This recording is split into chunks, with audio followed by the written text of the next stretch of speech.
Hola, buenas tardes a todos los quienes están escuchando y están viendo esta transmisión. Como coordinadora de la Escuela de Trabajo Social, quiero dar las gracias a Carolina Videla por aceptar esta invitación a participar en este conversatorio. Como Escuela de Trabajo Social y como trabajadores sociales, nosotros sabemos que la Constitución reconoce principios que permiten la creación de políticas sociales o políticas públicas y en este sentido nuestra profesión es una de las que ha ejecutado en su mayoría todo tipo de políticas que aparecen desde el Estado. Entonces, consideramos el que generar estos espacios de análisis, de reflexión desde la Escuela de Trabajo Social nos permite abrir debates y nos permite acercarnos no solamente a ser interventores, sino también a ser creadores de nuevas políticas y de nuevos desafíos para este país. Así que en este sentido voy a presentar a Samuel Pozo, que él va a ser el moderador de esta actividad, y desde ya les doy las gracias a todos los participantes y a la universidad también por permitirnos tener este espacio de conversación y de análisis. Gracias. Muchas gracias, Viviana. Y con este saludo inicial le damos la bienvenida a nuestro primer conversatorio de la Escuela de Trabajo Social a toda la comunidad universitaria, entendiendo que el trabajo de nosotros en este nuevo proceso constituyente y una mirada desde el trabajo social lo queremos acompañar de la participación de la primera constituyente electa en el Distrito 1, la colega Carolina Videla Osorio, ¿no es cierto? Y Carolina Videla Osorio es de profesión trabajadora social, activista en derechos humanos, integrante de la ONG Memoria y Derechos Humanos, del movimiento Mujeres de Luto Arica, madre de Lucas Javier y Gabriel Andrés, militante del Partido Comunista, ¿no es cierto?, desde hace 22 años, expresa política, experiencia vivida durante 1 año y medio en la ex cárcel de Arica, cantora popular, gestora cultural, fundadora del primer sindicato de trabajadores y trabajadoras honorarios de la ilustre Municipalidad de Arica, integrante de la agrupación de trabajadores por la cultura, el arte de Arica, organizadores del primer festival Víctor Jara, versión que en Arica se desarrolla desde hace 10 años. Ex Seremi, vocera de gobierno durante el segundo gobierno de la expresidenta Michelle Bachelet, y en la actualidad, coordinadora de prácticas profesionales y docente de la carrera de licenciatura en Trabajo Social de la Universidad Santo Tomás. Con esto, yo quiero invitar a Carolina Videla, ¿no es cierto?, primero felicitándola por su elección como constituyente, ¿no es cierto?, y por la importancia que tiene para los y las ciudadanas chilenas tener una constituyente trabajadora social. Felicitaciones, Carola. Muchas gracias, Samuel. Muchas gracias por esa tan bonita presentación. Los saludo a ti, a Viviana, con mucho cariño, con mucho afecto también, queridos colegas, querida colega, y agradecerles esta invitación que nos va a permitir conversar, dialogar, intercambiar, probablemente respecto de este proceso que es un proceso histórico que comenzamos a vivir y que se gesta en un proceso también histórico de nuestro país de movilizaciones sociales. Así que espero que sea un fructífero conversatorio y bueno, aquí estoy para responder todas las inquietudes, para compartir miradas también. ¿Micrófono, Samuel? Y en ese contexto, disculpen, y en ese contexto, Carolina, te queremos invitar a que tú nos puedas compartir cómo nace este proceso para ser constituyente, ¿no es cierto? Cómo nace esta idea después de la revuelta social que vivimos en octubre del 2019 y cómo sales electa y qué significa para ti como trabajadora social hoy día ser una constituyente, ¿no es cierto? Te dejamos el espacio abierto, Carolina, para que puedas compartir con nosotros. Bueno, mira, ¿cómo nace o qué es para mí este proceso? Voy a tratar de responder en un relato todo esto que me han preguntado. La idea de ser constituyente en este proceso que se genera a raíz de la revuelta social Es un sueño que, como militante del Partido Comunista de Chile, siempre lo digo, soy una orgullosa militante del Partido Comunista de Chile desde hace más de 22 años. Es un sueño colectivo que abrazamos desde el mismo tiempo de dictadura, cuando se impone esta actual constitución pinochetista en un proceso inconsulto, cierto, antidemocrático, y con toda la represión brutal y la violación sistemática a los derechos humanos que se da en dictadura a partir del golpe de Estado de septiembre del año 73 en adelante. Entonces, abrazar este sueño no es algo que haya nacido en el contexto, por lo menos para mí, de la revuelta social.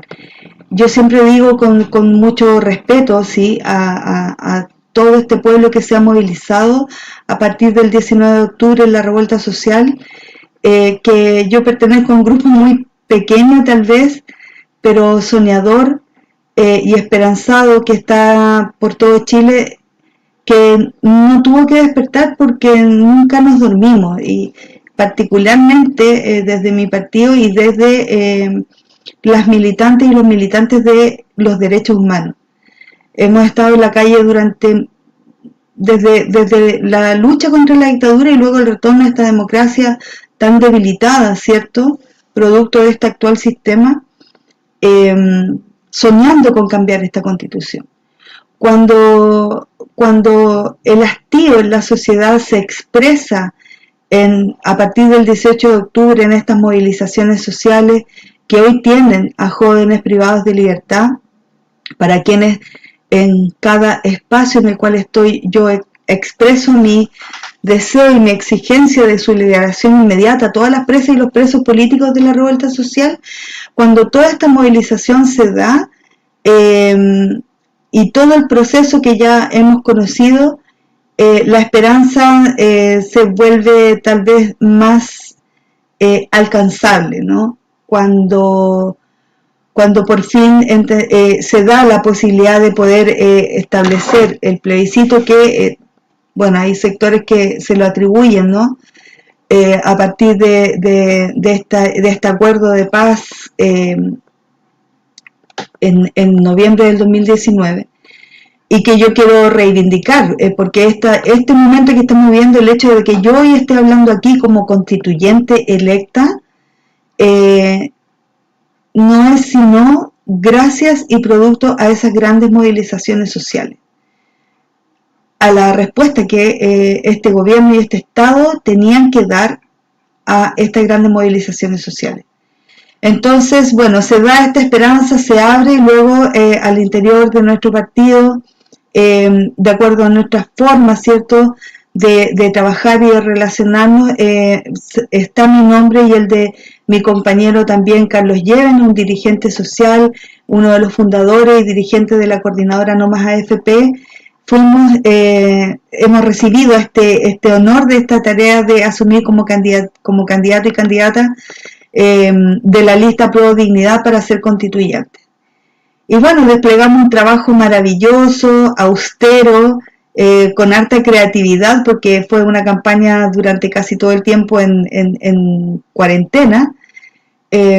Nos permitió hoy día abrazar esta victoria colectiva que como lo dije el día que supimos los resultados, y lo sigo sosteniendo, una victoria que abrazo con toda la humildad y con una tremenda responsabilidad de un momento histórico y único, ¿no? El construir esta nueva constitución con este nivel de participación y además paritaria y con escaños reservados, que además, debo decir,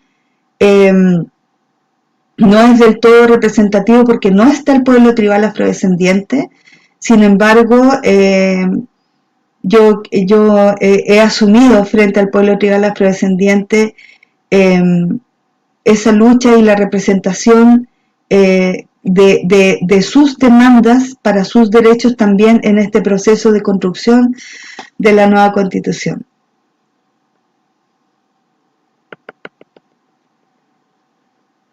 Eso como primera respuesta.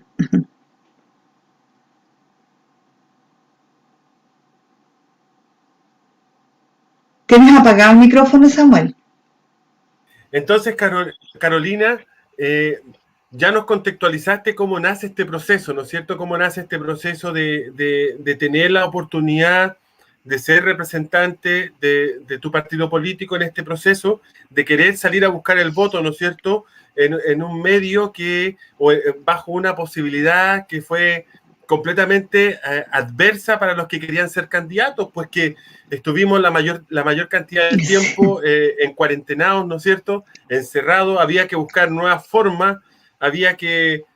yo recuerdo que en algunas oportunidades te veía ahí en Capitán Ávalo en la esquina de la Feria Cabaroca, entonces eran momentos específicos que la gente se agrupaba una hora y hacía un trabajo territorial de una hora porque era lo que estaba permitido.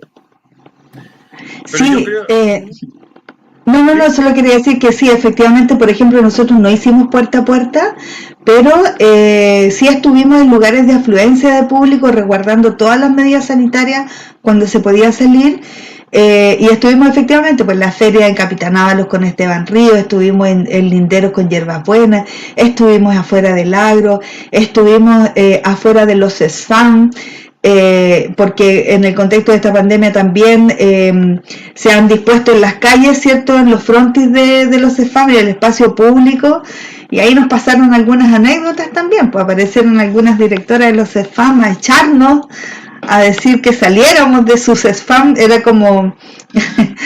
Bueno, parte de lo que ocurre, ¿no?, cuando no hay educación cívica, porque desde mi punto de vista los procesos seleccionarios deben ser una fiesta ciudadana donde la ciudadanía completa se exprese, le pregunte a los candidatos, a las candidatas que quieren, y que esos espacios también sean posibles de abordar para las personas para poder informarse mejor. Oye, Carola, antes de continuar, yo quiero agradecer a la plataforma UTAPlay, ¿no es cierto?, y también al UETV, que es el canal de las universidades del Estado de Chile, por esta plataforma tecnológica que nos permite tener contacto con la primera constituyente, ¿no es cierto?, del Distrito 1, la colega Carolina Videla Osorio, trabajadora social, ¿no es cierto? Carola, me sumo a esos agradecimientos, me sumo también a esos agradecimientos. Muchas gracias, Carolina. Carolina, ahora yo te dejo abierto el micrófono para que tú puedas contar el proceso, cómo lo viviste, la importancia que tiene para ti como trabajadora social, ¿no es cierto?, ser constituyente electa, y de ahí a lo mejor poder mencionar los aportes que tú vas a desarrollar en este proceso de la construcción de la nueva Constitución. Bueno, mira, primero señalar que la importancia de este proceso y cómo lo he vivido, creo que de alguna manera lo relaté, el hecho de recibir esta victoria colectiva, ¿cierto?, con harta humildad y con mucha responsabilidad. Estamos preparándonos para ir a asumir a la convención la primera semana de julio, y cuando hablo de la responsabilidad tiene que ver un todo en el cual yo me sitúo. Yo siento que la importancia, en este caso, del trabajo social, y aprovecho de saludar a todas las estudiantes, a todos los estudiantes que nos están escuchando, supe por ahí, me contó un pajarito que una querida compañera, ¿cierto?, hoy es colega, Paloma Tapia, que se tituló hoy. Yo quiero aprovechar de mandarle un saludo fraterno, afectuoso, y a todas y a todos quienes hoy se han titulado en esta promoción, e invitarles a abrazar esta profesión maravillosa, transformadora. Y desde esas palabras quisiera tal vez profundizar respecto de la importancia que desde mi punto de vista tiene el trabajo social, nuestra profesión, en la construcción de esta nueva Constitución. Y tiene varios elementos. El primero, quiero compartir con ustedes, sin querer ser presuntuosa, pero con mucha humildad, pero con mucho orgullo, que por ejemplo mi tesis de grado estuvo enfocada justamente en el rol del trabajo social y su aporte y un acercamiento a la importancia y significancia en la construcción país, desde nuestra profesión. Entonces, bueno, ahí en esa tesis hay toda una argumentación, un marco teórico que permite explayarme obviamente mucho más y con alta horas de estudio y de lectura. Pero yo lo traduciría en que, por ejemplo, nuestra profesión es la que históricamente ha sido la profesión que ejecuta las políticas públicas. Políticas públicas que además desde nuestra mirada crítica, y por eso es tan importante el poder tener análisis y hacer análisis crítico respecto de la construcción social de un país, es que esas políticas públicas en este contexto de esta constitución pinochetista que estableció el modelo, ¿cierto?, el rol subsidiario del Estado y este modelo neoliberal que achica al máximo, que ahoga, ¿cierto?, el rol del Estado y mercantiliza, ¿cierto?, todos los derechos sociales, ha permitido o ha sido la fuente, ¿cierto?, de creación de políticas sociales residuales, que es un fenómeno que tenemos no solo en Chile, sino en toda América Latina, que felizmente en algunos países está, digamos, ha estado mutando a propósito de creación de nuevas constituciones, ¿sí? Bolivia, Ecuador. Entonces, en estas políticas residuales, nuestra profesión, el trabajo social, ha tenido que desenvolverse y buscar las formas de, con este rol tan pequeño que se le deja al Estado, de poder aportar a las transformaciones sociales y a contribuir a la dignificación de la vida de las personas. La importancia del trabajo social también, desde mi punto de vista, para la construcción de esta nueva constitución, tiene que ver con que nuestra profesión es una identidad. El trabajo social es una profesión que tiene identidad política, tiene identidad de pensamiento político, de pensamiento económico, social, cultural, ¿no? Y desde esa mirada, nuestra profesión, desde mi punto de vista también, y mucha literatura que sigo, plantea la importancia de no relativizar la cuestión social, no naturalizar la cuestión social. Cuando un país naturaliza la cuestión social, tenemos los resultados que tenemos actualmente y que han sido desnudados tal vez con mayor claridad en esta, primero en la revuelta social, cuando el Estado y el gobierno en particular, desde mi punto de vista, el peor gobierno de la historia, han respondido criminalizando la movilización social a costa, ¿cierto?, de vidas, de mutilaciones oculares, de privaciones de libertad a quienes, o representando en esos castigos, ¿cierto?, esta movilización social que busca cambiar la lógica y que pone en peligro, ¿cierto?, aquellos grandes privilegiados de este sistema, que es un número muy reducido de grandes poderosos de este país que han amasado fortunas a propósito de las trabajadoras y los trabajadores de este país. La relación, ¿cierto?, las relaciones de producción es un tema importantísimo que tenemos que abordar en esta nueva constitución. Y el trabajo social hace esa mirada. Entonces, no naturalizar la cuestión social también tiene que ver con romper paradigmas que están instalados desde este modelo. Ahí, desde mi punto de vista, y además, por supuesto, con todo lo metodológico que aporta nuestra profesión, la capacidad de la sistematización, ¿cierto?, las metodologías para poder observar, para poder diagnosticar, para tener una mirada clara y también para poder evaluar, que es un tema que no ocurre en nuestro país hoy con esta lógica mercantilista, no evaluar las intervenciones sociales, las políticas públicas que no permiten poder tomar decisiones de una manera más informada respecto de lo que estamos haciendo. Carolina, tenemos una pregunta, ¿no es cierto? Felipe B. nos dice: ¿cuál es el enfoque que tomará la redacción de la nueva Constitución tomando en cuenta su posición como trabajadora social? Bueno, si entiendo la pregunta respecto del enfoque, el enfoque que desde mi mirada tiene que tener la redacción de esta Constitución, primero es un enfoque de una perspectiva de género, ¿cierto? Una redacción que en toda su extensión establezca una Constitución feminista, y que esto significa que nos permita no establecer solo un artículo que diga que las políticas públicas que se van a crear, que se van a generar, tengan que tener perspectiva de género, sino un enfoque y una perspectiva de género a lo largo de toda esta redacción que permita reorganizar la vida política, cultural, la vida económica, la vida social y la vida ecológica de nuestro país, ¿no?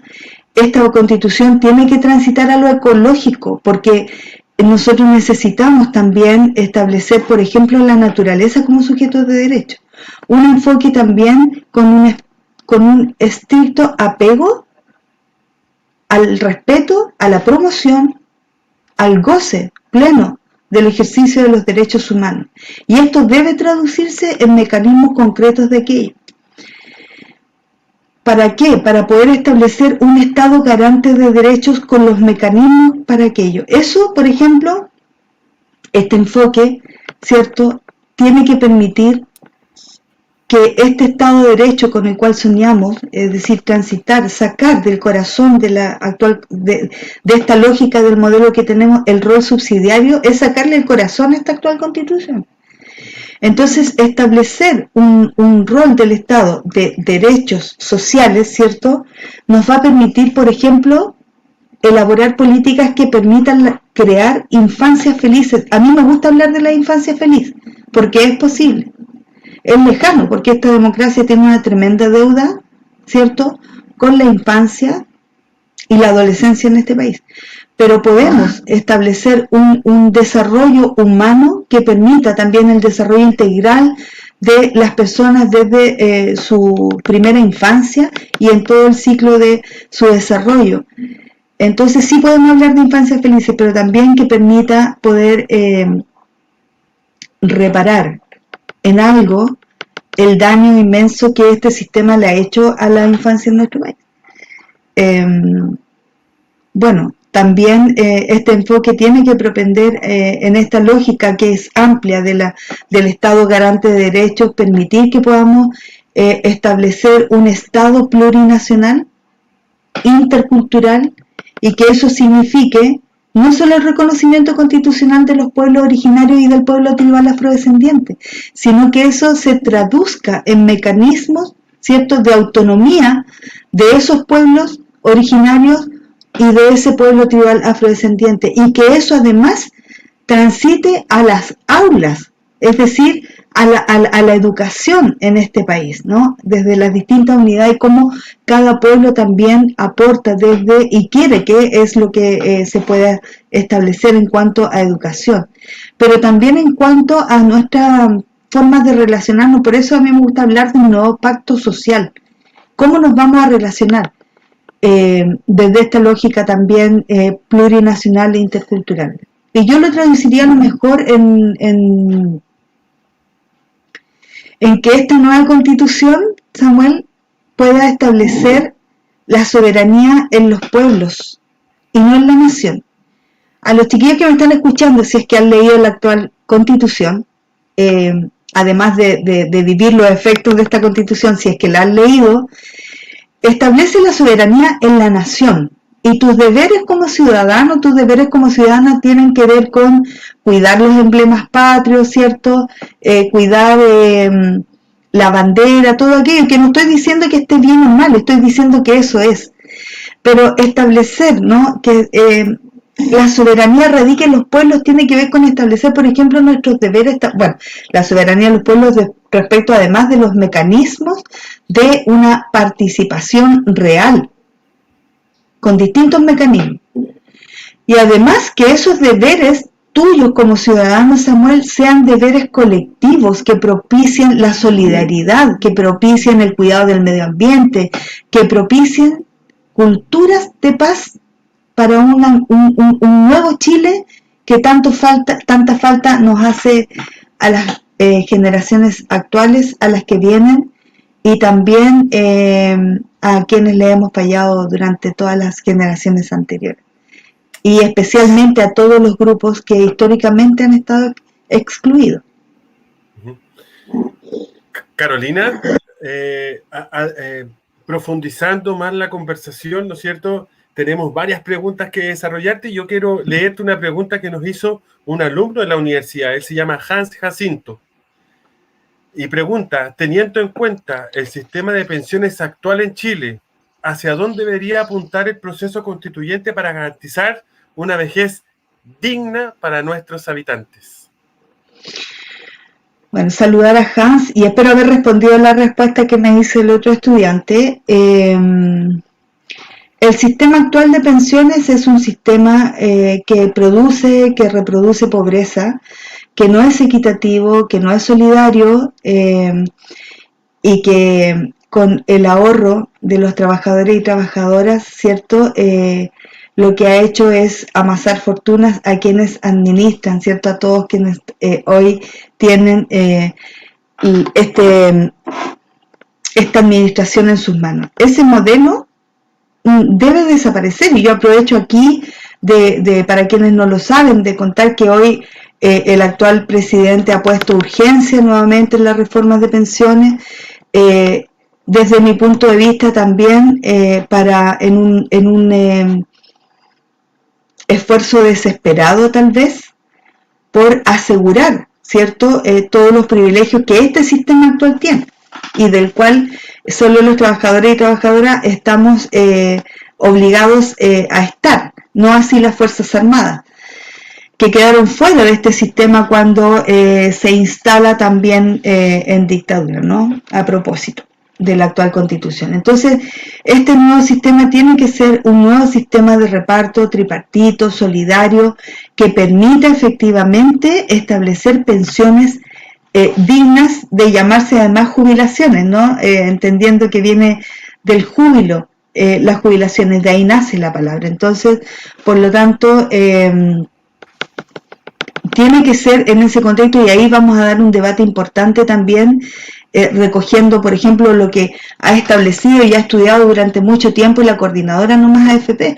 Quiero decir que nosotros no vamos a ir a inventar nada. Aquí estamos siendo la voz de quienes históricamente han demandado estos cambios, con argumentos, ¿cierto?, con experiencia comparada, para poder avanzar hacia esta dignidad de la que estamos hablando, y que deben hacer en esta nueva Constitución. Muchas gracias, Carolina, ¿no es cierto? Interesante respuesta en torno a qué modelo, ¿no es cierto?, de pensiones podríamos tener para una vejez digna. Yo te quiero hacer aquí, Carolina, otra pregunta que la hace Sandra Salamanca. Ella nos señala: la plurinacionalidad, Carolina, ¿la asocia a autonomía y territorio para el pueblo mapuche, considerando el diálogo de saberes propios del trabajo social? A ver, la plurinacionalidad, para Sandra saludarla, la plurinacionalidad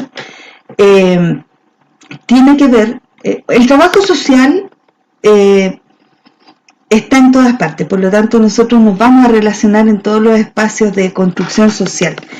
Y la plurinacionalidad, hay harta literatura también respecto a aquello. Significa no la creación, por ejemplo, de distintos estados, sino el poder terminar con el estado monocultural, ¿no?, y que permita efectivamente que los pueblos que están en el territorio tengan también la autonomía para decidir el desarrollo de toda su cultura, de su cosmovisión, donde estén indistintamente de cada uno de los pueblos. Ellos son quienes deciden cómo quieren desarrollarse y cómo aportan también a este desarrollo del país desde una mirada, entendiendo las cosmovisiones de los pueblos indígenas y también del pueblo tribal afrodescendiente, que son absolutamente contrarias, ¿cierto?, a la lógica del capitalismo y del neoliberalismo, es decir, desarrollos productivos con absoluta equilibrio y armonía con el medio ambiente, ¿cierto?, con el respeto el comprender la soberanía alimentaria, y por eso tan importante también decir acá lo peligroso que es que se siga insistiendo en poner, por ejemplo, máxima urgencia, tramitación de urgencia al proyecto para aprobar el TPP-11, ¿no? Que va a atentar contra todo aquello. Debe detenerse hoy hasta que este país tenga una nueva constitución. Muy bien, Carola. Oye, yo tengo acá una pregunta muy importante que te la quiero hacer y la había trabajado, ¿no es cierto? Dice, A ver. para ti, como mujer, feminista, militante comunista, luchadora por los derechos humanos, ¿es importante la paridad y por qué?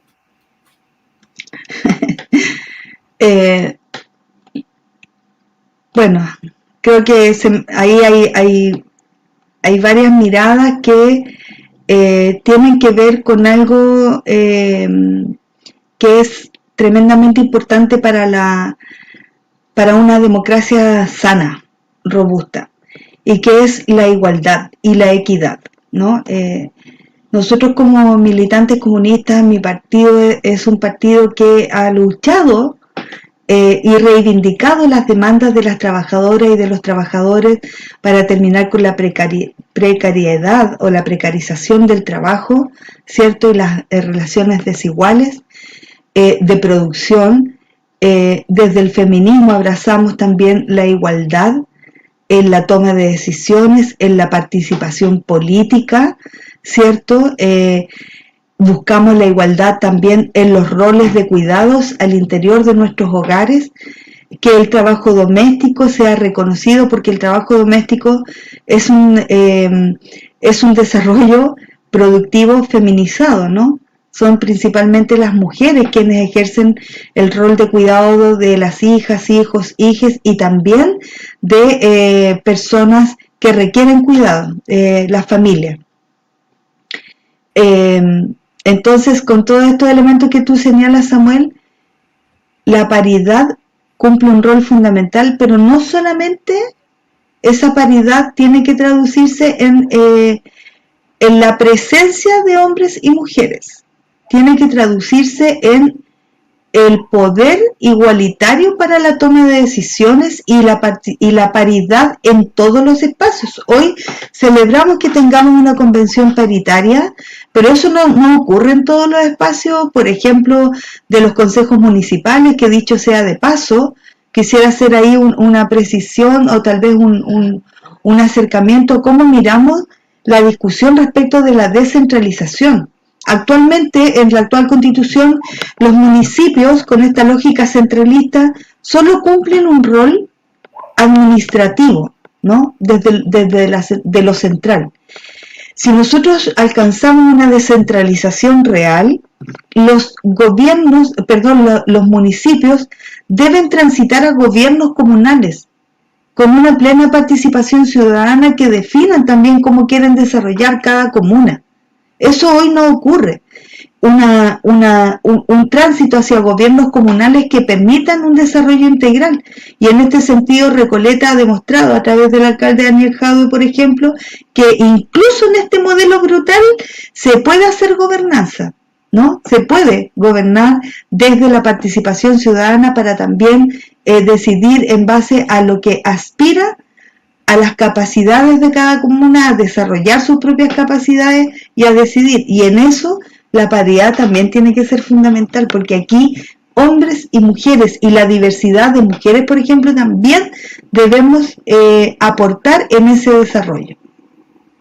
Muy bien, Carolina, ¿no es cierto? A mí me gusta mucho este proceso que logras desarrollar, ¿no es cierto? Determinando que la paridad no solamente debe ser determinada para este proceso constituyente, que es histórica, que va a ser ejemplificadora, a lo mejor para muchos otros procesos que se pueden venir en América Latina o en el resto del mundo, pero específicamente profundizando que este proceso debe lograr instalar la paridad en todo ámbito, en el acceso de poder, ¿no es cierto?, en el acceso a la postulación de cargos de jerarquía, ¿no es cierto?, en la participación en los cargos directivos y ministeriales en el servicio público.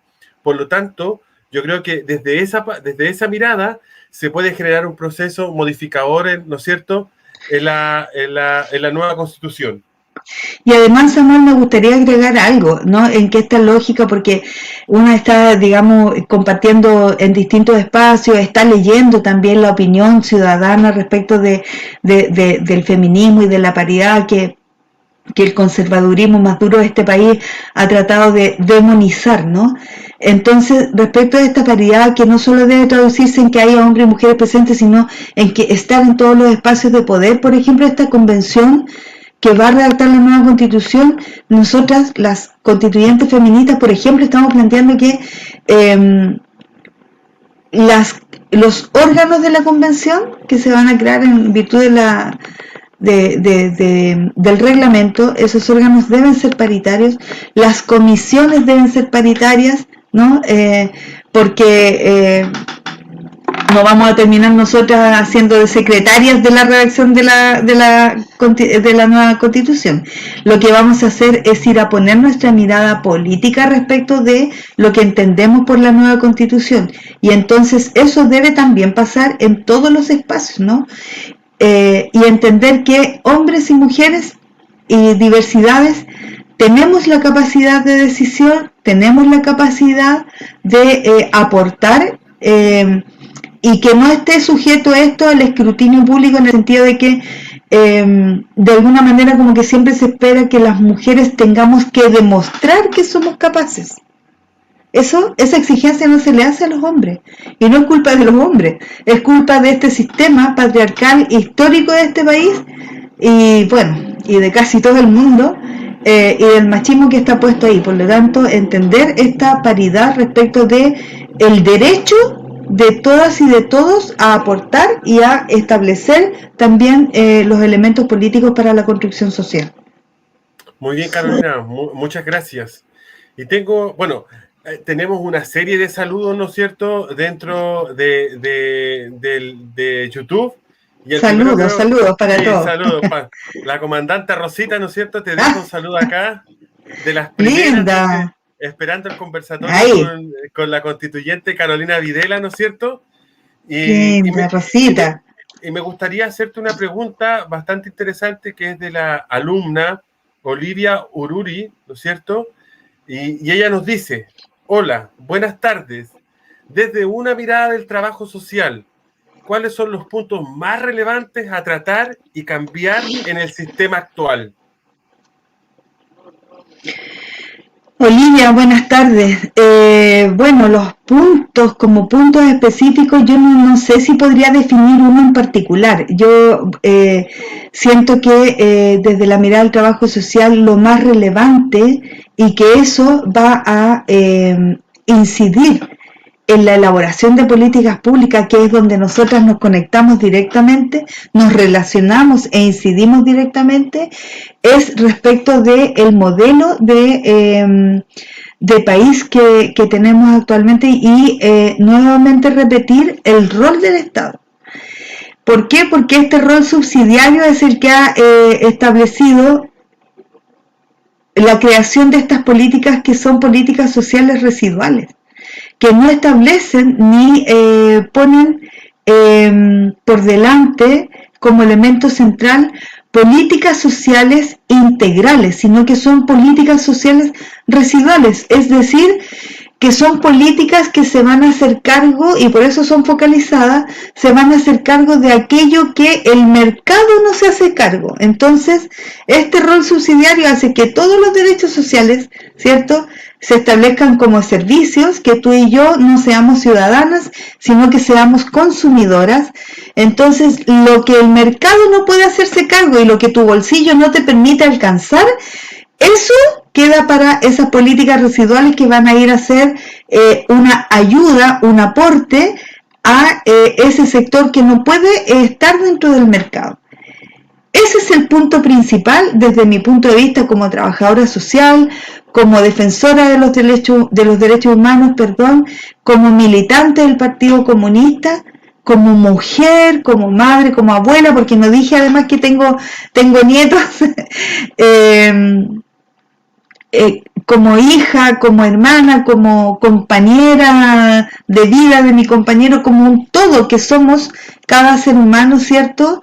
Y como responsable también de lo que pasa en nuestra naturaleza o lo que no pasa en nuestra naturaleza, desde mi punto de vista, eso es lo fundamental. Y en lo inmediato, hace un rato yo me refería respecto de que el reformar el sistema de pensiones hoy no debiera ser, sino que debiera ser, por ejemplo, más cuando ya tengamos la nueva constitución, esperamos, y para lo que vamos a luchar, y el compromiso lo hacemos cada día, es alcanzar la constitución con las características que estoy señalando.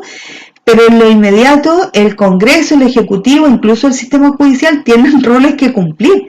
Y en ese sentido es tal vez hacer leyes cortas que permitan mejorar hoy las pensiones, por ejemplo, de las personas que hoy están pensionadas y que reciben estas pensiones miserables, ¿cierto?, que son una vergüenza y que muchas de ellas están bajo incluso en la línea de la pobreza. Oye, Carolina, adentrándonos ya al proceso constituyente que luego ya te podrás instalar, ¿no es cierto? A mí me gustaría que conversáramos acerca de este proyecto que tú instalaste para este proceso eleccionario, la Casa Constituyente. Coméntanos de qué se va a tratar, invítanos a participar, ¿sí? Pero encantada, pues, porque quería que llegáramos a hablar de esto, ¿no? Mira, primero decir que estoy absolutamente clara y convencida de que esta nueva constitución no va a ser legítima si no se hace con una plena participación ciudadana y de manera democrática, abierta y absolutamente informada. Y para eso, nuestro compromiso como constituyentes, al menos lo que estamos mirando desde Aprueba Dignidad, es generar el reglamento que garantice eso, la plena participación de todas las bases sociales, de toda la ciudadanía, de las personas que están, de las organizaciones sociales, es decir, de quienes están en la organización, de aquellos que no están en la organización y que por distintos motivos, todos legítimos, incluso no creen en este proceso. Con todas y con todos hay que construir este proceso. Entonces vamos a trabajar fuertemente para generar que ese reglamento garantice lo que acabo de señalar, con distintos mecanismos de participación, con distintas formas de la información, que las sesiones sean abiertas, que sean transmitidas en línea, que sean llevadas a los lugares la información de cada sesión donde no hay internet, donde las personas, o si hay internet, no todas las personas pueden acceder, donde para todas las personas con no sé, para las personas sordas, las personas ciegas, que todas las personas tengan acceso a este proceso. Pero además de lo que ese reglamento puede garantizar y debe garantizar, como constituyente, yo asumí un compromiso que lo encuentro bello y espero que ustedes también, es poder crear en Arica la Casa Constituyente. Creo que es bueno informar que la convención se instala en Santiago, ¿cierto? En dos edificios, digamos. Uno para la plenaria, que es el Palacio Pereira, y entiendo que el ex Congreso también para el trabajo. Pero va a estar en Santiago, en la región metropolitana. Pero en nuestra región, en cada uno de nuestros distritos, tenemos que propiciar esa participación. Y esta Casa Constituyente se abre, y esperamos inaugurarla muy prontamente, es un espacio físico, se abre para todas las personas que deseen hacerse parte, hacerse constituyentes territoriales, en esta Casa Constituyente, donde vamos a tener espacio para, si quieren realizar cabildos, encuentros ciudadanos, si incluso olla común alguien necesita realizarla desde ese espacio, eso va a estar disponible, todo organizadamente, por supuesto. Los encuentros, actividades artísticas, culturales, espacios para los niños, las niñas, los adolescentes, en fin, todo lo que es espacio, que no va a ser una casa gigante, pero estamos buscándola, dicho sea de paso, va a ser este espacio para de encuentro como un mecanismo más de participación y de intercambio de información permanente y para que la ciudadanía en su conjunto haga el control social que debe hacer la ciudadanía en este proceso constituyente. Y por otro lado, esa casa constituyente también se traduce en un sitio virtual que es casaconstituyente.cl y que les hago la invitación, si ustedes me permiten, la Universidad de Tarapacá en este espacio me permite hacer propaganda, quiero invitarles a que el día sábado 19 de junio al mediodía, a través del el Facebook Carolina Videla Constituyente, vamos a hacer la presentación y el lanzamiento final, el lanzamiento oficial de la casaconstituyente.cl, que es todo lo que les conté, pero traducido a una página virtual donde van a encontrar, por ejemplo, formularios para realizar sus cabildos o regues o encuentros o como ustedes quieran llamarle, autoconvocados desde la autonomía de la sociedad civil y que después los puedan subir ahí para nosotros compartirlo además con la Asamblea Popular Constituyente, que es esta instancia nacional que ha propiciado las asambleas populares y de la cual dos organizaciones en las cuales yo participo, que es Mujeres, Memoria y Derechos Humanos, y también la Mesa Social Solidaria Arica Parinacota, somos parte. Entonces vamos a compartir también esos resultados. Va a haber en esa página web videos informativos permanentes de la constituyente. Va a haber también un espacio para que puedan ir completando o contestando encuestas que vamos a hacer relativas a los temas que se van a ir abordando en todo el proceso constituyente. Entonces, va a haber un espacio de documentación donde van a encontrar el reglamento, donde van a encontrar, en fin, distintas, vamos a hacer todo lo que esté a nuestro alcance con este equipo maravilloso de la constituyente, donde habemos militantes y amigos, amigas que se han sacado, disculpen la expresión, la cresta por llegar adelante, todo esto que estamos construyendo en colectivo. Entonces esperamos que ustedes se apoderen de esto, que se apoderen de la convención, que rodeemos, no tengan miedo cuando decimos que queremos rodear la convención es porque la vamos a ir a incendiar. No, lo que decimos es que todos quienes hemos sido víctimas de este sistema, que es la población en su conjunto, las familias, las miles de familias afectadas por la contaminación por polimetales, que hasta al día de hoy el Estado no se ha hecho cargo, digamos, de manera integral en la reparación y también en la remediación de esos polimetales que todavía están aquí, las personas que nos sentimos afectadas por la escasez hídrica, por la educación, por todo, por la salud particularmente hoy, en definitiva, todo lo que nos afecta como entramado social, hay que apoderarse de esta convención, tenemos que construirla en conjunto. Entonces, además les invito a que hagan cabildos, chiquillas, chiquillos, organícense, si lo hicieron ayer, háganlo hoy día con más fuerza, porque ya pasamos a la etapa ya del comienzo de la redacción, así es que nadie debe quedarse sin hacer algo para construir esta nueva constitución. Oye, perdón, pero me emocioné. Bien, excelente. Sí. Esa es la idea, ¿no es cierto? Tratar de ser tal cual somos en términos de la información que vamos a aportar. Y a mí, antes de culminar este proceso de participación, Carola, quiero mencionarte que en nuestro canal de YouTube hay muchos agradecimientos, ¿no es cierto? Qué bueno. Pero como los nombres de YouTube están asociados a los Facebook, regularmente son nombres medio extraños, y entonces entre leerlos mal, prefiero mencionarte en general que están agradeciendo mucho, y te quiero hacer una de las últimas preguntas, y es de Colmillo Metsudo. Él dice... ¿Qué dice Colmillo? Colmillo Metsudo dice: ¿usted cree que como trabajadores sociales a través de los años hemos ganado más relevancia en el ámbito de la política y poder aportar en esta misma?